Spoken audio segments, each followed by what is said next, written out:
What's up, everybody? This is your man, Peace Solo, back in the building once again, ladies and gentlemen. Sorry, Prince was unprepared because he had soup dripping from his lips.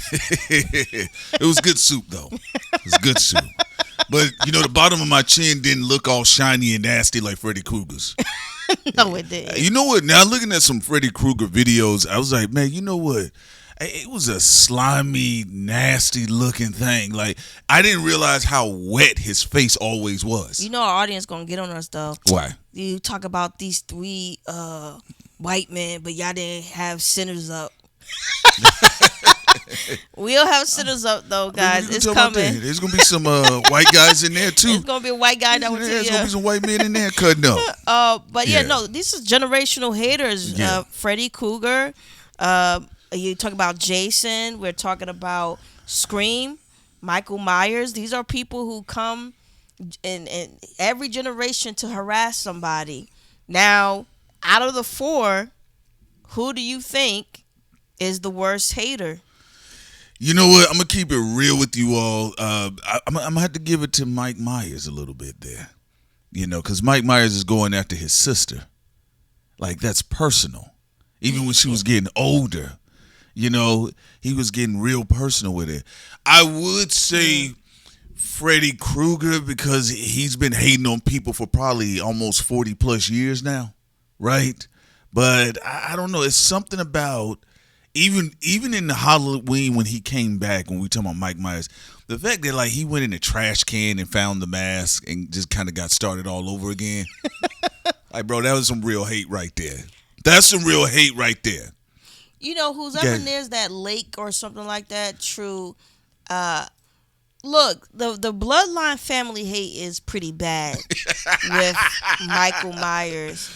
I would also think I gotta get on Freddy Krueger for saying dark meat though. You're like dark meat. I'm like, oh my goodness. You know, and then go ahead. It's like, come on, like when he said that, I was like, okay, so you're like a zombie racist, like a zombified racist. He's a zombie racist, and also someone who, based off his story arc, harassed children as well. Yeah. Michael Myers is a really good one. Like, you know, I feel with Scream is getting there. Is getting there with the sequels. Right. The last one I watched, it was actually pretty good. I feel like it's getting there, but I feel so far, and also I will be watching February when it drops. Was it Scream 7? The trailer looked actually pretty good. Scream 17. Yeah. This time he's killing all of the former castmates of Friends. All right. I would have to say Michael Myers is a good one. Yeah. I'm putting him at number one because like he's killing the whole family tree. Yeah, that's a deep type of hate when you going after your own blood kin. See, let me give you an example. Like, so with Jason, like you don't know why that mask is like really glued onto his face, and it's very few times like you've seen it knocked off his face where you're like, all right, he got worms crawling out of one eye, then going into the ear. He got like a snake coming out of his mouth. He really got some like really like undead stuff going on. And then they had that one goofy one where he was in space and they buffed him up and he looked like a rejected Mortal Kombat character.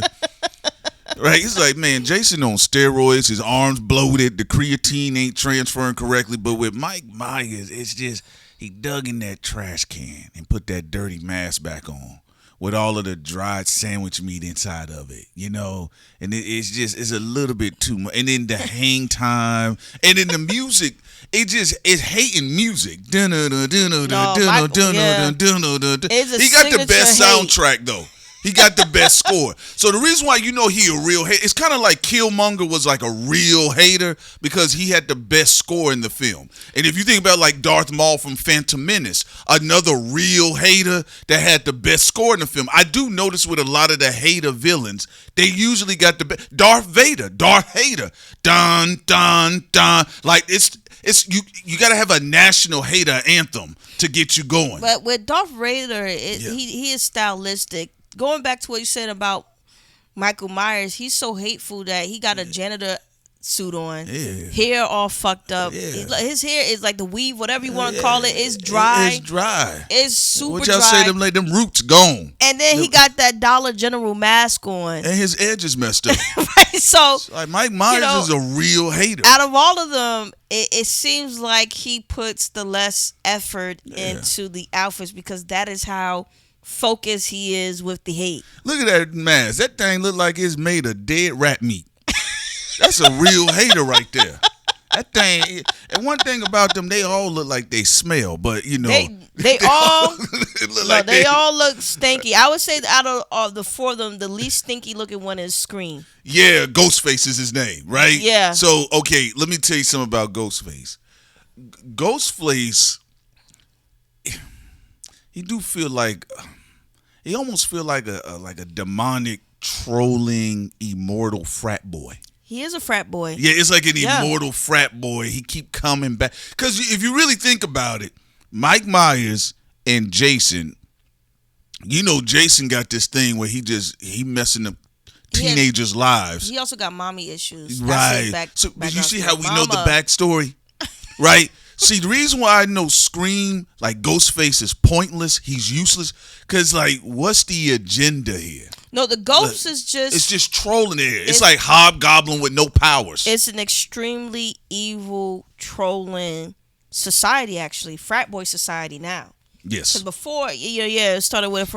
But it's like a frat boy society of evil trolls to the extreme of even murder. Mm. Sometimes they murder people that they know, and it's a harassment thing of get back, like what Scream 7 is going to be about. But they also like to harass people that have nothing to do with anything. So it's a mixed bag with them. And sometimes they're well dressed. So it is more of chaos without an actual point or cause. With Jason is the mama issues, mommy. With Michael Myers, whatever weird trauma he faced, and he's obsessed with his sister and wanted to kill her, and his nieces and nephews, just whoever is connected to her. With Freddy is a disgusting. You already know. A child predator with a ugly sweater. He pulling up listening to R. Kelly. My mind is telling me no, but my body's telling me yeah. Man, he pulling up to Jerry Lewis. Yeah, every time. He pulling up to Elvis. He over there. He pulling up. Yeah, he definitely got a good. Yeah. Come on now. So also the other thing about like Mike Myers, because we used to watch his stuff growing up. I'm like, yo, what's the deal with it? Like, is he like a dead man that worked for waste management? Like, he a dead, you get what I'm saying? Garbage can worker. He jumped. Like, and then the other side of it, too, when it came to, like, going back to Scream with Ghostface, let's be real. That ain't nothing but a skull and bone ritual. No, Ghost is Scream is definitely. Come on now, it's skull and bones. It's definitely skull and bones. It reminds me of Ivy League schools where frat boys and I don't want to get too deep into like the reality of things, but remember that white boy that assaulted a woman like near a garbage dump or something? He was supposed to be this preppy white boy, and society was split in the United States. Some people felt bad for him, some people didn't, but he violated a woman, and he was a part of that whole energy. So I do agree that it is in that type of, because when I look at thing, when I look at Ghostface from like Scream, it gives me like Billy Bush energy. Like, it just give me some, like, have you ever seen a scary movie, like, and all that stuff? Like, it just remind me of something like, you're like, okay, I'm gonna go to Harvard or whatever the case may be, but then they're like, we doing our skull and bone action, we gotta chase down a white girl that looked like Drew Barrymore. Our initiation. Yeah, that's the initiation, because that's what I think it is. That's why, like, I'm gonna be honest with you, Scream, like, I felt like Scream, my personal opinion, I'm not gonna lie, out of the slasher films, it was a little bit. The origin was a little bit more nebulous to me. I was like, well, "What you is know this?" what? We could flip it then. Yeah, let's go. Because you could say the trauma twins, Michael Myers and Jason. At least there is a reason, even if it's dumb. It's dumb reason for being. One could say that Ghost and the Scream, Universe. occultic crew. Yeah. One can theorize and say maybe they're the greatest haters because they even hating on people that got nothing to do with them. Yeah, that's the thing. I don't like get if a it. girl don't want to sleep with them, jealous. Like one can say maybe that is the height of being a generational hater. They're the uncle to the incels. They the stepdads to the groypers. Yeah. Like, no, because I try. Look, I watched probably maybe 3 or 4 of the Scream films. Mm-hmm. I was definitely happy when the Wayans came out with Scary Movie. Scary Movie was awesome. I was like, okay, now everything makes sense to me.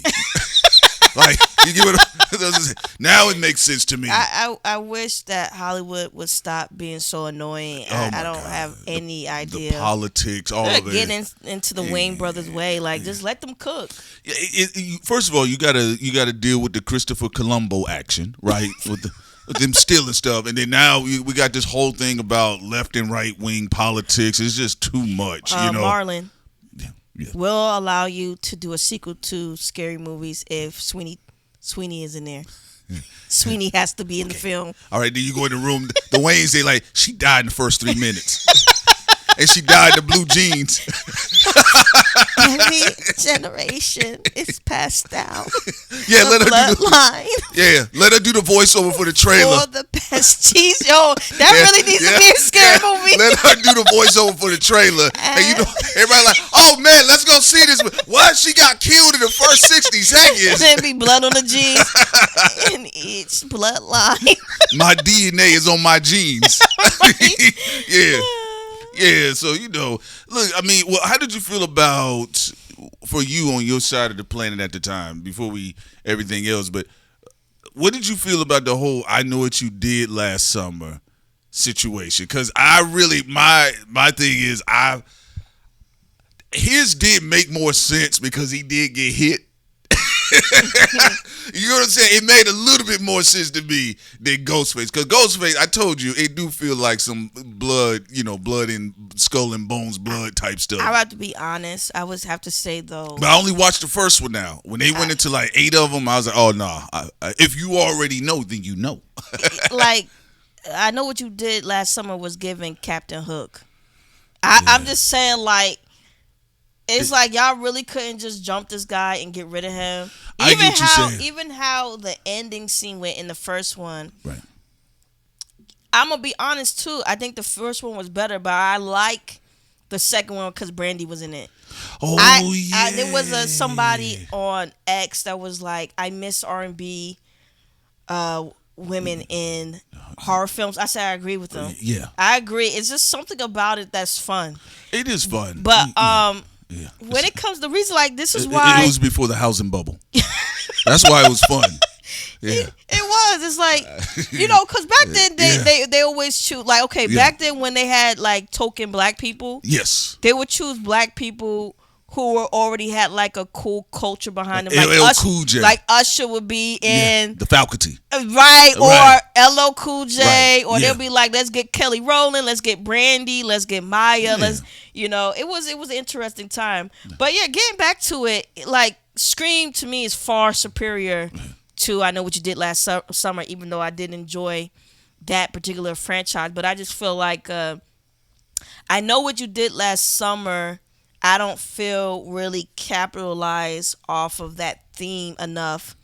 And you never know. They maybe, if they will, but it's something about Scream and Michael Myers that people are very enthralled where they can still cook in movie theaters. Like, they can still do numbers in the movie theaters because, stylistically, Scream does have an interesting style. It is a trolling style to it. It is like a evil demonic trolls online that are from these wealthy backgrounds that manifest into some type of physical realm where you see the mayhem take place. And then with Michael Myers, it's like the dirty hair, the dry scalp, the funky mask and the janitor outfit. It's almost it's like Adidas now. It's identifiable. So it's very interesting seeing these generational haters, Yeah. and I will have to say, you really do have to capture something in the culture for you to be a generational hater, like a Freddy Krueger, a Jason, Ghost or Scream, like you said, and then also, of course, Michael Myers. There got to be something there that the public is attracted to, and how the production is done, the cinematography, the lore of these horrific individuals, these villains. But also, we got to be honest, they have some really dope heroines. I think that is the case. If you have a really dope villain, but the heroine is lacking, or a really dope heroine and the villain is lacking, it sometimes it can get lost into the fray, and you can't really make a lot of sequels off of that. Yeah. But when the heroine and the villain is like a really good match, you have something cooking. I think also this is why people really like Scream and also like Michael Myers. I feel like, to me, they usually have the strongest heroines. Like, again, the last one, Scream 6, that was really dope. Right. So I think when the franchise have strong heroines along with interesting villains, I think you have magic there to keep cranking out some sequels. And I also like the fact when people, when franchises make the moves while people are still alive. Don't wait like Friday.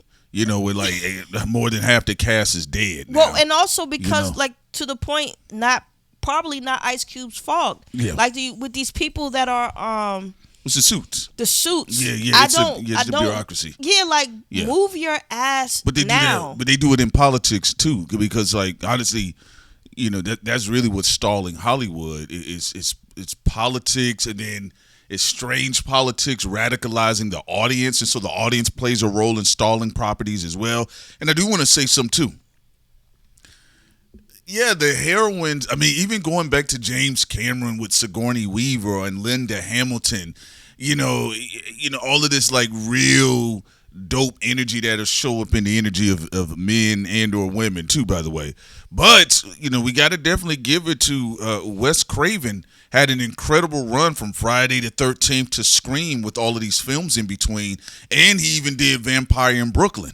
Well, so we got to give, like, where do we rest the crown right there when it comes to that when with the slasher pioneering the horror space as well. Wes Craven laid out some really dope properties. Scream, The Hills Have Eyes 1 and 2, and so forth. Well, I would say there's something about horror where people like their strong heroines to be women.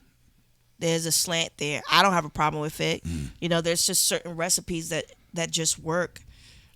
Whether you're talking about psychological thrillers or slashers, but the ones that we're naming, they lean more towards slashers, even though Michael Myers and Scream does have a lot of psychological elements to it.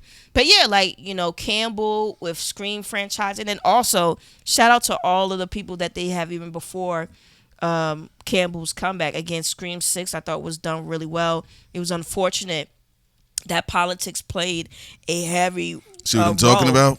With the politics. I hope they be smart, and on Scream 8 they bring back the young actress that was cut out because of her her political stance on fighting for the Palestinian people.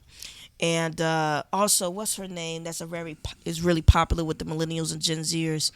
She plays on Wednesday on Ortega, yeah. I think Ortega did a great job. They had so much chemistry with each other. It's a shame. So hopefully on Scream 8 they bring them back. But yeah, I think there's the chemistry, and it's something people like to see strong women, female protagonists having to survive this demonic energy that's trying to penetrate through violent means, whether you're talking about a knife, which is usually their weapon of choice. Now, I'm again not excluding the men. I will bring up it a little bit later. You're talking about the blade. That's a phallic symbol, right? Yeah, horror films yeah. where amazing male leads and different things like that. But yeah, the phallic symbol of the knife and all that. So maybe that's why they also like to show, again, strong women protagonist leads that survive these terrifying situations. Yeah, it's funny because like if a black woman escapes, it's like, man, she got away from that crazy white man. Yeah, But, I mean that's what everybody was thinking, right. even with what what you did last summer and all that stuff too. So I get what you said. No, I mean that is something because the odds of the impossibility is very high, but also it's something that's imitating if we're talking about life and the idea like women being consumed or destroyed or hidden or how many missing women. So it plays off of the psychology of something that it exists in real time. But of course, there's a fantasy element here. But one could argue you got to go back to some of the earlier films in Hollywood that dealt directly going into the preeminence of horror, where you'll see like a woman walking down the street and she's hearing feet behind her. That's a real thing. Yeah, it plays off of that psychology. Yeah, horror films take things that actually happen in society and put it on steroids because it's supposed to be about inducing fear. But no, that's exactly right. That's why when you see a female protagonist win, everybody enjoys it no matter what their biases are. For example, there was a woman at a gym. I don't know, this happened some years ago and it was trending online. She was at the gym and a man came and tried to assault her. She whooped his butt and ran out of the gym. And everybody... Sure that wasn't Jennifer Lopez and enough. No, it wasn't Jennifer Lopez and enough. Although that's my favorite J-Lo movie. But she was able to get out of there and everybody was happy about that. So I think also another angle too is people just like to see good people win too. Like, yeah, they want to see people overcome the odds. Whether it's a man, woman, if whoever's the underdog, they like to see them triumph over evil. Yeah, and one of the things too that I think that to fall back on a point I was just bringing up a little bit earlier, like I said, director, writer, creator, script writer Wes Craven pretty much re-envision for the past 30 plus years, even right now with the Scream sequels that's going to be put out there again. Scream 7, that's a product of his. There is a masterminding of direction and the crafting of it, because I think I'm not all that into like slasher films that's just slashing around for no reason. Sometimes I think they can be funny, but sometimes I can get a little bored. The bad ones are funny. Yeah, they really, they really funny, but they can be really bad, but they can be bad and funny. But also, like I said, there was Wes Craven, and then one of my all-time favorites that dealt with psychological terror, fear, thriller, and horror was John Carpenter. I thought John Carpenter, even with The Thing and what John Carpenter did with Halloween too, with Mike Myers as well. Very good. Not only that, because he was a musician, he was also doing the score as well. So that was really dope. I think, to me personally, I feel like Jordan Peele comes off that branch. Jordan Peele with Us and also with Get Out is amazing. Yeah, that was psychological. But as far as some people felt mixed feelings about Us, but I thought Us was amazing. That was fire. Fire film. Us was fire. And it was definitely fire. It was another black woman that was the inverted. She was the evil one, but she switched to life and she took the other black woman's reparations. Well, the whole point too of the movie was also not only about people who look like you, they live, being your op, on some body snatcher stuff, but it also shows you that environment can morph a mind into evil or good. Notice that the villain, the antagonist, was born in this underworld mirroring, you could say, realm, and an evil act of putting someone into that realm and replacing them as as a double. You see, she lived a very prominent life, a very good life, a husband, beautiful children, neighbors, and all that. And then you see, though, the consequences, though, of those actions and how it comes to play out. Although, by her energy and stuff, the crazy thing about it is she still wouldn't have changed anything because, yeah, she had to survive the dark night of the soul. But, you know, for her, having this life with the husband she had and the children, as long as her children and her family made it out, you know, she definitely didn't care. But what I love about horror films that I think people miss the point a lot of times, it's the wrestling of evil. Good and evil. Even when you get good franchises, it's a constant battle with good and evil. And you'll have a good couple of years for a lot of these protagonists where they feel like, or even decades, where they feel like, I've conquered this evil. Now I've moved on. I've had children. But the evil still comes back because evil never dies, just like good never is gone forever. And that's very interesting because you also see that in It. In It, you know, these kids survive this evil, disgusting vermin. They lose some of their friends. They grow up and they move on. They have families only for the evil that they thought that they've killed and destroyed has come back after 30 years or so. You know, so like horror films is also about that. It's about battling good and evil. It's always about that wrestling of that, and how do people, what's people's true character when they face adversity and when they face darkness, and whether they die or survive. We've seen great heroines that have tried to stand up against evil.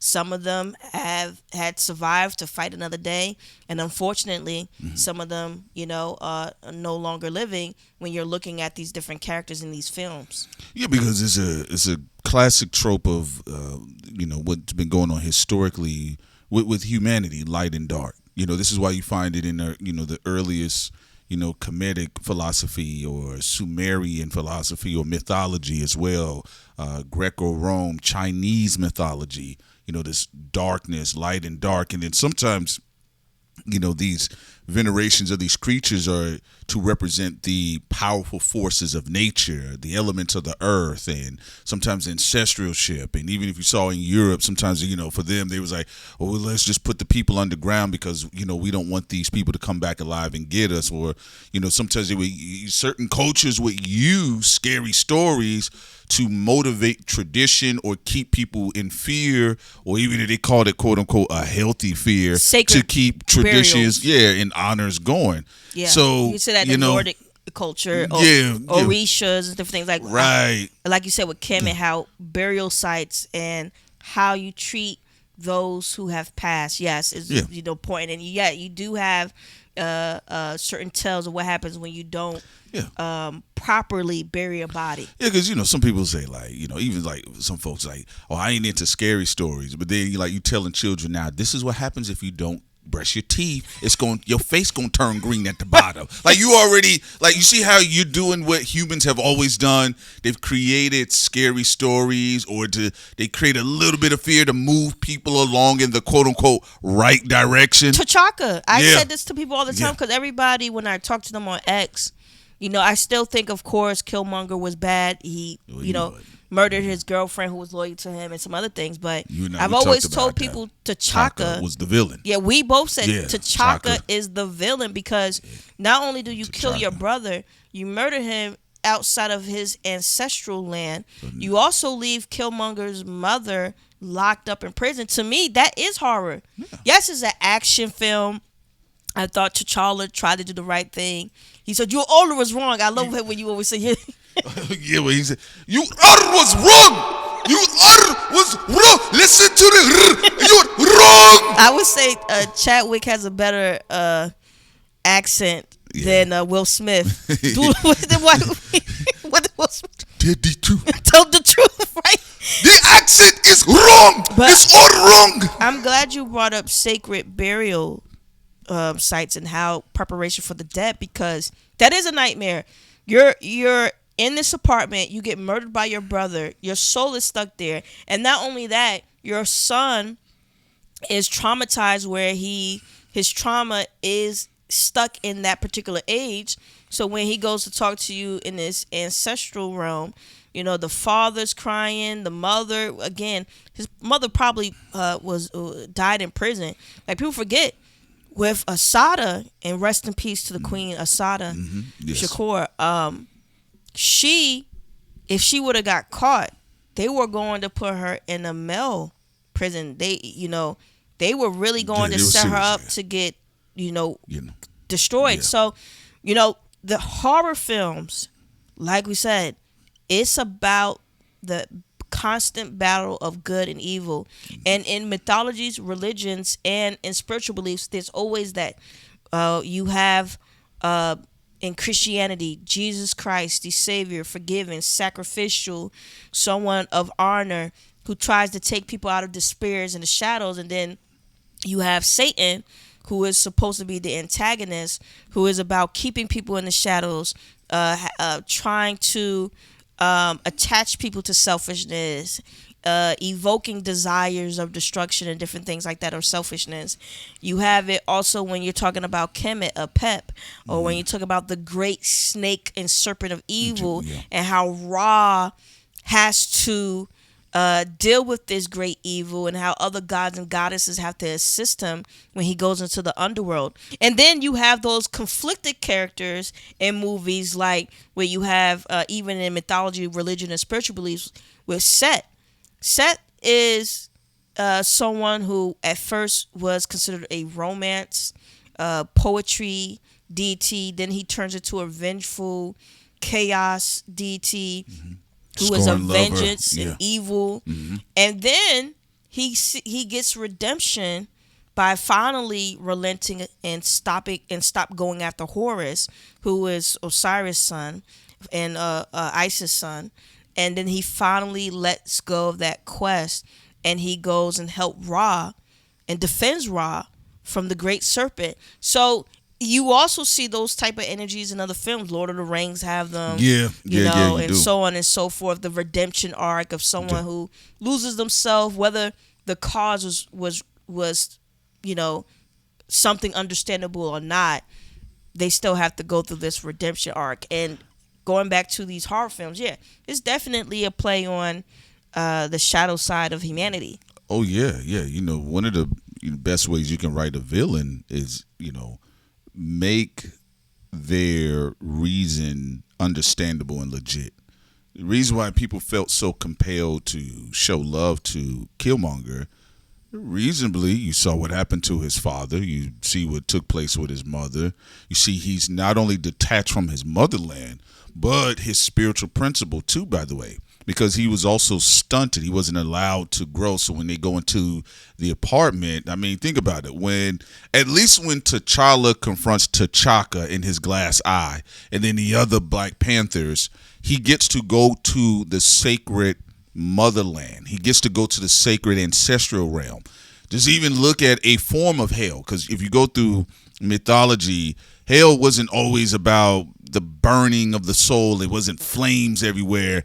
A form of hell is sometimes just being perpetually stuck in a dwarf dwelling in the other realm as well. They talked about this in Kemet as well. When 15th, 16th incarnation, you're not picking things up, so they send you to this, this other realm of darkness. If you look at what goes on with T'Chaka and Killmonger and T'Challa, yes, it was hellish. I think one of the reasons why people were very, very so much enthralled with Killmonger and what was going on there is there was a violation. So in order for you to give villains relatabilities, or those relatable principles, or an antagonist a relatable principle, you have to make the violation understood. This is what this is what great writers do.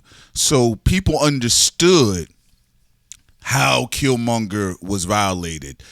In some iterations, people have been able to understand, early on what happened to Jason, how it started off this way, how he was violated. You've seen it even with, whether the villain is a man or a woman.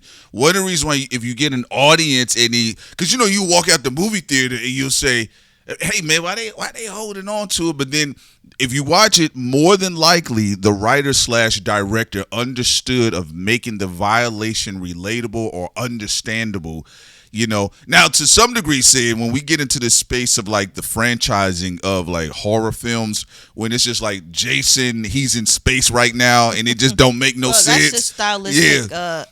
McDonald's fun. Well, you know what's funny? That's the 2000s though. That's the early 2000s. Some of the stuff just didn't make sense to me when I looked at Jason X.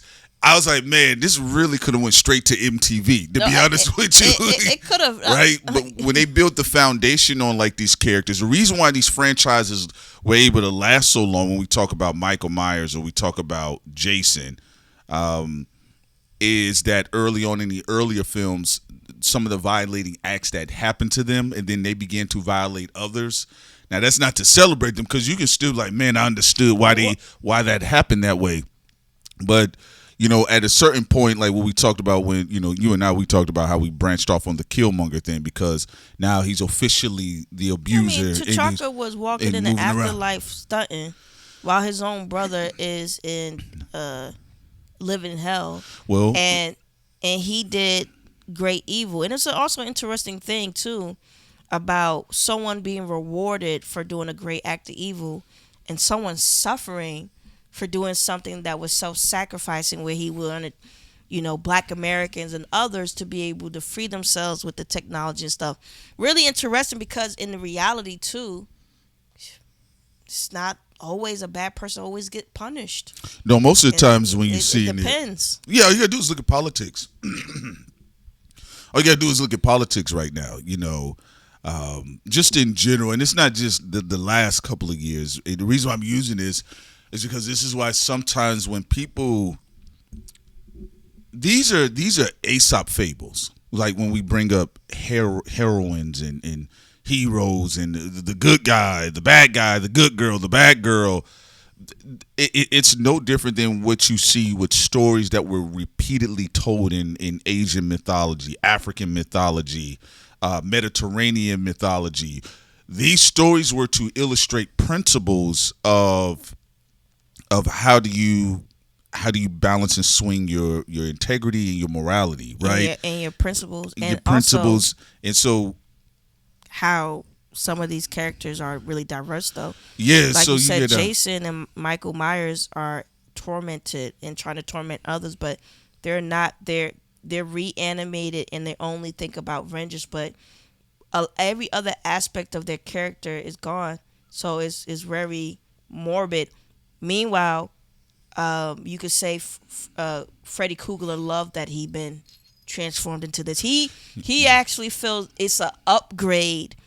So he don't feel like he's been punished. He feel like it's a reward.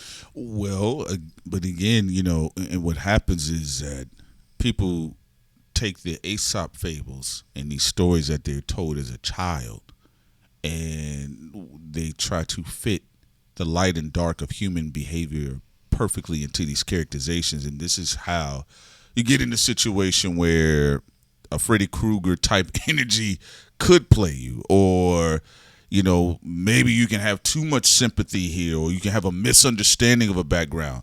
Because even bringing up Freddy, now Freddy Krueger clearly is a multi-generational hater on all levels, but he really enjoys it. And here's the other side of it. Freddy Krueger got some very dark beginnings, right? Disgusting beginnings, yeah. But guess what? He was a predator. He's still, and that's why when he's transformed into this, he's still a predator. No, yeah. And but people laugh at him though. People think it's funny. So then you have that, and then of course you got the weird sideshow freaks like Chucky. Well, that's another one. That's another one. That's the whole point. Like, like even when you do curses and people who do certain type of witchcraft, where they be like, I wish and hope and want. Yeah, some of the people who again they become monsters. It's painful to them. Killmonger was in pain because of the evil T'Chaka did. Myers in pain, Jason in pain. But you have some of those people you transform into a monster and they're happy because to the point they always was that. You with when it comes to Freddy Krueger, he was always a monster. So making him immortal, where he could go around and in people's dreams and kill them and all this other stuff, to him, this is again, it's an upgrade to him. And this is where you also talk about, Abaddon or great evil. They said there's a rare type of evil, and the rare type of evil are those that actually enjoy it, or demons that actually enjoy it. Most people do evil for a reason. Oh, I'm doing evil because I want to be liked. I want to be a part of a crew. This is why people join gangs and mafias, right? I want to be a part of a family, even if it means I got to murder somebody else to get into that family, or steal, or do some form of crime. Some people form an evil. I want to get rich. I don't want to be broke. I grew up broke, or I grew up with money and I want to maintain my money, and I'll do any great act of evil to maintain that, right?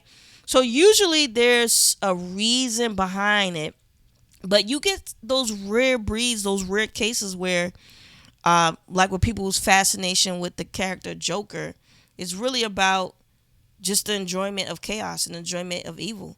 Like that's why what it said, Alfred said to Batman, Bruce. Sometimes people just want to see the world burn. Master Wayne, that man is slow. There's nothing there. Stop staring at the screen.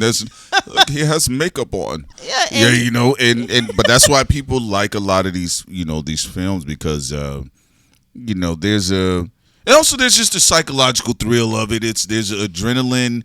That's why there's a very huge dopamine kick, especially if it's moderately well written to extremely well written, that the first time they'll see, like, let's say Scream 7, somebody going into the movie theaters and they're experiencing, because people forget with a lot of these films, you can watch it by yourself, you can have fun, but people also take away the fact that it is an experience for everybody to come into the movie theater and see, like, Scream 6 for the first time together, or Scream 7 for the first time together. And, I used to go to the movies with associates and friends, and it's always fun.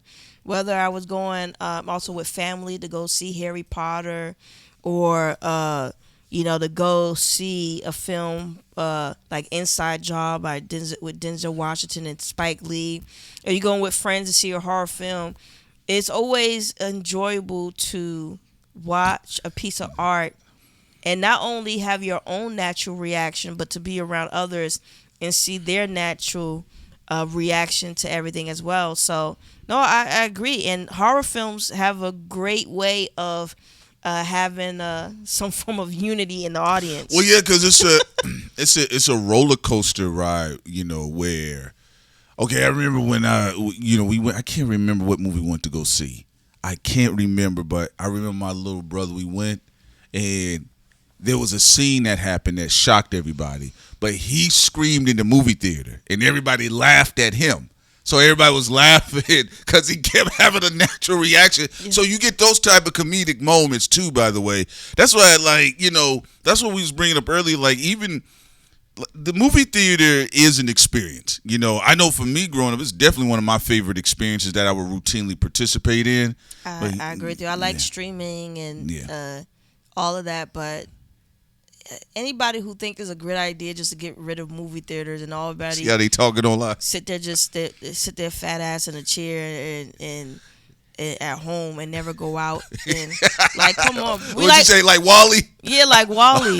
Wall-E is a horror film. They ain't got no ankles. When I watched that animation and I saw their ankles was broken up, that scared me. I said, "Woo, this is a good horror film." Like, oh my goodness. Human beings with no bones in the ankle like it's all shattered and stuff. I'm like, whoa, that is some scary stuff. And you remember how they was like, and we don't need no movie theaters now. Then you had to watch Disney and Netflix fight. Right. Also, want to give a shout out to Melissa She played Sam Carpenter in Scream 6. I thought she did a great job. Against Scream, the people behind it, after Scream 7, do the right thing. Yeah. Nobody should be getting fired for, again, being against people getting, blown up and all that. Yeah, they jumped the gun. Well, they still jumped the gun a little bit too early because some of the people they casted now have the same position. I know. It's so no, that is Hollywood is so fake. Hollywood is fake and dumb. It's so fake. And after they did all that, they was like, again, the trailer looks good, but they probably was like, oh, so we just did all that for nothing. Hey. Yeah. But yeah, going back into this, you could ping pong it back and forth for which of the four is the greatest of the generational hater. And I also would like to see what the audience think. Y'all leave your comments below. Let us know, who do you think is a generational hater? Is it Jason? Is it Kruger? Is it is it whoever that comes to mind for y'all? How did you feel about Pinhead? Hellraiser. How did you feel about him? Because clearly of the LGBTQ district when he popped out. I just know that because at that time people were listening to 9 Inch Nails and listening to Smashing Pumpkins and stuff. Right, yeah, they were. A lot of white women had a sexual fixation on Pinhead, which even surprised the people. Like, what you surprised about? They listened to metal and other things where people dress up like this. They listen they're listening to industrial rock. Yep, they're listening to metal, and some of the people are dressed up like Pinhead. But anyway, the Marilyn Manson energy. Right. You remember Marilyn Manson got his breast implants? Yeah. Yeah, Pinhead. I think Hellraiser was more stylistic for many people. It really fed into that time of that energy. I think the reason why it hasn't been able to capture is sometimes horror movies just fit a really good time. Again, we talk about industrial rock, we talk about metal. At the time, Hellraiser, the whole cube, the whole another dimensional creatures where you don't know. What was interesting about Hellraiser is, like, at the time, like, are they aliens? Is this a portal to hell? No, like it's just bad writing. That's what it is. No, guy, I watched like 2 or 3 of the Pinhead movies. So wait, did you watch the original one? I watched the original. And you feel the original one was also bad writing? I thought the original one I think it was better than the rest of them. But I thought it was better than the rest of them. By the time we got to like the floating faces, and then like the weird blobs. It kind of started coming off like an evil Zoran. Either that or what's the Power Rangers? That's the name. Yeah, right? The floating head. Zordon. Yeah, it's like Pinhead came off like that to me. I'm gonna be honest with you. I don't know. They feel like they cousins or brothers or something. It felt like a BDSM Picasso. It felt like what. It felt like what people in Hollywood be doing. Like when again. People on the files and hard drives. People on there you go. Prince Andrew. Oh wait, he's not a prince no more. Andrew. I can see him. He probably had them leather chaps on. No, he do like he would dress like Pinhead after dark. Well, the energy of being obsessed with teenagers. That's there you go. Where's that? Freddy Krueger and all that stuff. Illuminati button. Yeah, we can call the Illuminati button all day. Let me see if I can find it.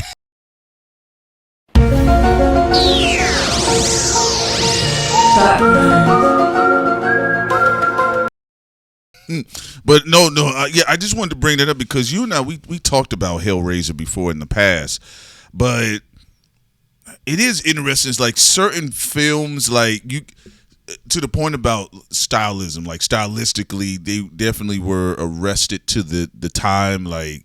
The 9 Inch Nail, the Korn, like that merge coming out of that industrial rock and going into like the new metal stuff. Mm-hmm. I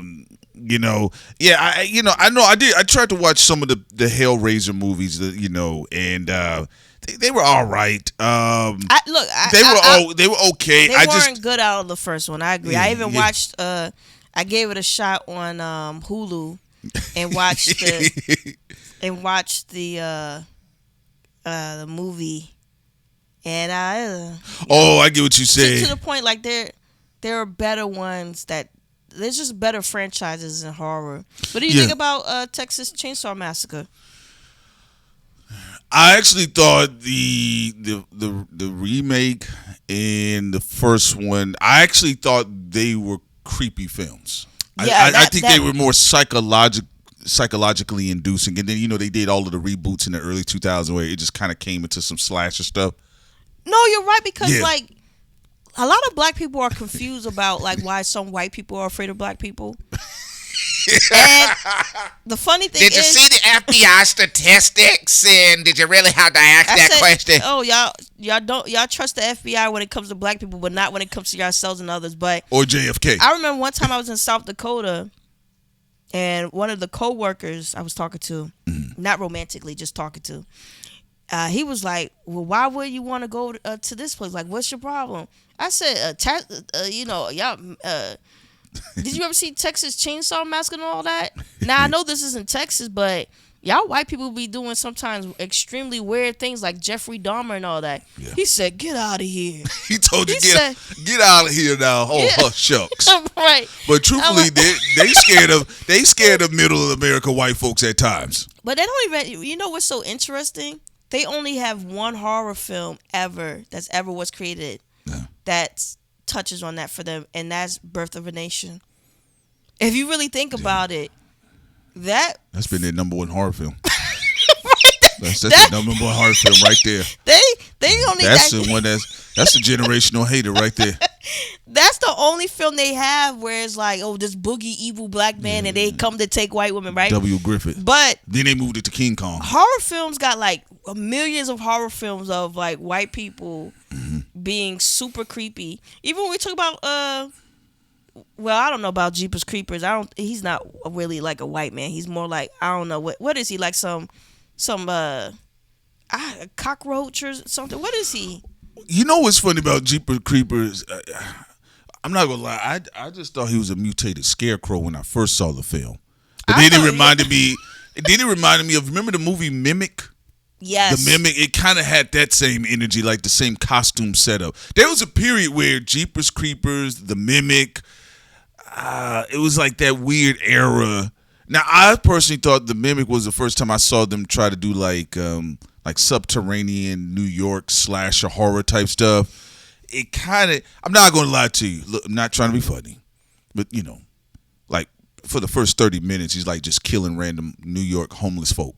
Yes. It's kind of like, but then, it's different when it crosses over into like college territory and things of that nature. But look, I mean, Hellraiser stylistically it's a period of its time. I heard the first one just fit in. Didn't they have Pinhead like there was a woman version?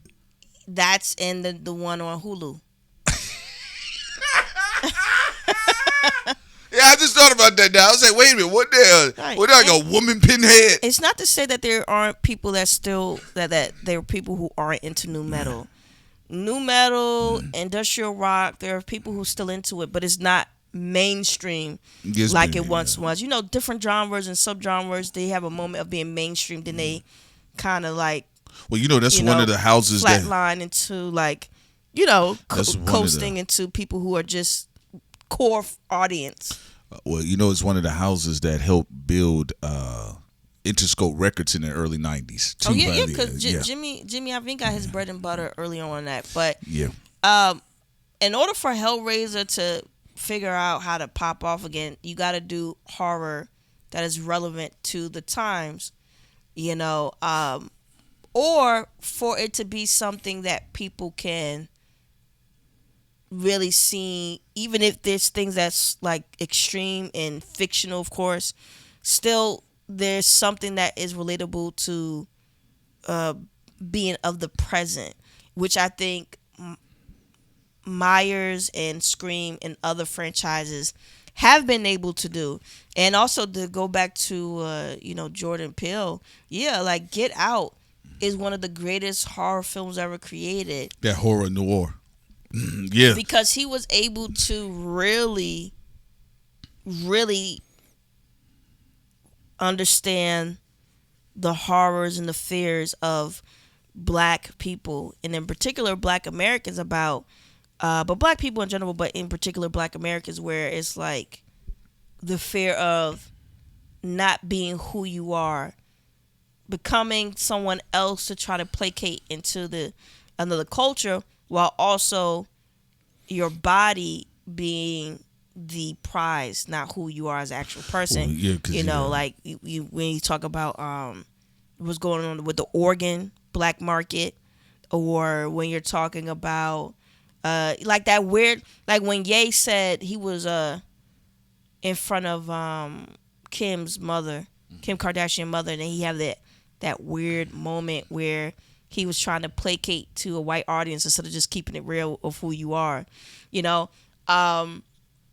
So it was a very relevant film, Us as well. So yeah, the best horror films know how to keep up with the times of keeping the audience just. Yeah, there's going to be some truth in it, And when you talk about Get Out, one of the things I remember walking away from it was like when he was talking about, I need the eyes, or like we talk about, like you bring up with the, organ harvesting, or like the rumors about Chicago and New York, and a million black men unaccounted for, or 700,000 plus black women that are just unaccounted for.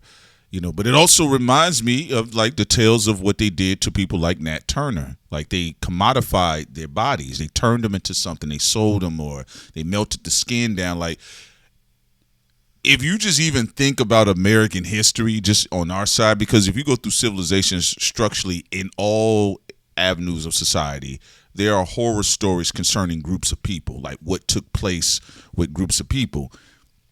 When you think about like someone saying, I want to consume this black person, or this black man, or this black woman, or whatever the case is, or even you run into stories of people just doing cannibalism. In America too, by the way, like you hear these crazy bizarre stories like on the outskirts of Erie, Indiana, right? I mean, that's one of the things too about these types of films and quote unquote the advent of Halloween and what comes pronouncing about scary movies or horror movies culture just in general is a lot of this stuff is motivated and influenced by real life events, So if you think about like serial killers collecting, merchandise. What was the movie with Angelina Jolie and Denzel Washington? Bones. Was it The Bone Collector? The Bone Collector. Like Queen Latifah was in that too. You had real serial killers that were doing strange things like that. Especially in the 70s. I was just about to say that. Yeah. So, New York and LA and Texas, that's right? That's why in the 70s it takes a really interesting turn in the film industry, because a lot of people in California in them Hollywood studios and on them hills and stuff were literally Charles Manson, the Tate murders. They were doing weird stuff, and other people were doing weird stuff. Then they were doing that, and then going to make a hit album behind that, and sacrificing people. It's really some crazy stuff, Sid. Yeah, and that's why that's why Sinners did well. I think Ryan Coogler did a great job. Him and Michael B. Jordan. And also it'll be interesting to see what he does with X-Files. Yeah, that's going to be very interesting. I'm sure he's going to definitely have a very, very contemporary built-in truth approach as well. So any last thoughts for you? Who do you feel so far that some of the people that we talked about that you feel is the generational hater? I think it's the Four Horsemen right now. Yeah. Unless anybody in the comment section can bring up anybody else, that's the Four Horsemen. And also make sure y'all subscribe to this YouTube channel. Also, we are here again and monetized, so if y'all want to leave any super chats, you can. Also, we have merchandise that I want y'all to see. Of course, now we don't only have merchandise for horror or for Halloween. I said no. Oh, I mess with y'all, but baby, no. We got hoodies and t-shirts and everything, and mugs that y'all gonna like. And of course, we have our Patreon, where our community, where we can be as explicit as we want. I love our Patreon community. We have so many amazing and cool people from around the world. We got amazing and cool people here in the United States, West Coast, East Coast, the South, and Midwest, everything. So I've been really enjoying our Patreon conversation. Rockzilla getting on us like, oh, so Sinners is detox. I'm like, oh no. Sinners is detox. Yeah. He shouldn't use that word magic. Shouts out to Rockzilla. Shout out to. But we're gonna have it cut for y'all. We're doing something a little bit different and special for you all. And when y'all see it, y'all be like, oh, okay, that's what's up. Remember when Ponytail was saying they ain't gonna do nothing different than the amount of people that already put out Sinners? Like, Ponytail, shut up. Oh, you talking about the boy with the no edges? Why his Akuma character look like a squashed tomato at the bottom? Guys, like, you drew that. Man, let me find out. We got some other artists in the chat too, by the way. On that note, we're gonna close out to DJ for real, and we appreciate y'all. Peace, you all. Y'all take care. Drop your comments below. Who do you all feel has been a generational hater, and discuss some of your favorite horror films as well. We are out. Peace.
Interesting. Interesting. Where's the Illuminati button?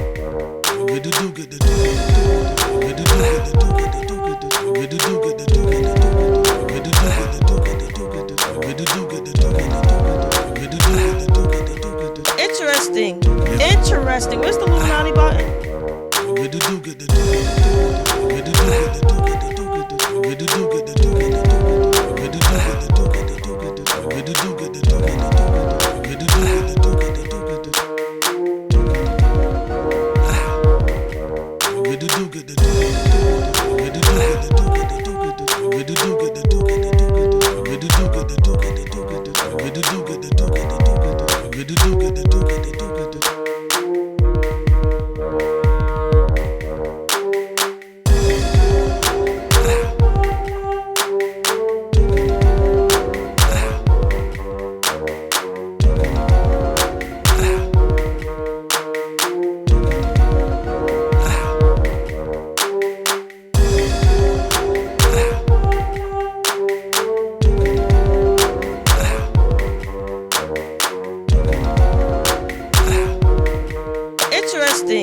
Interesting. Where's the Illuminati button?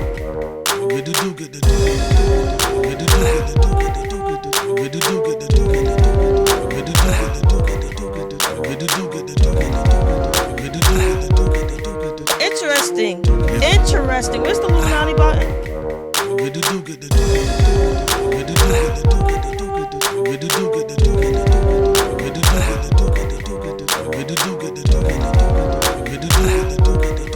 Interesting.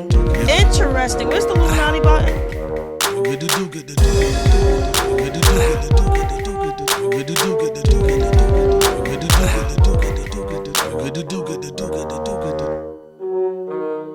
Interesting.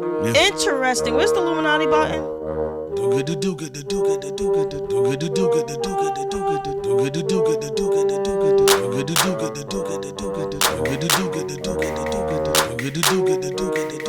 Interesting. Interesting. Where's the Illuminati button?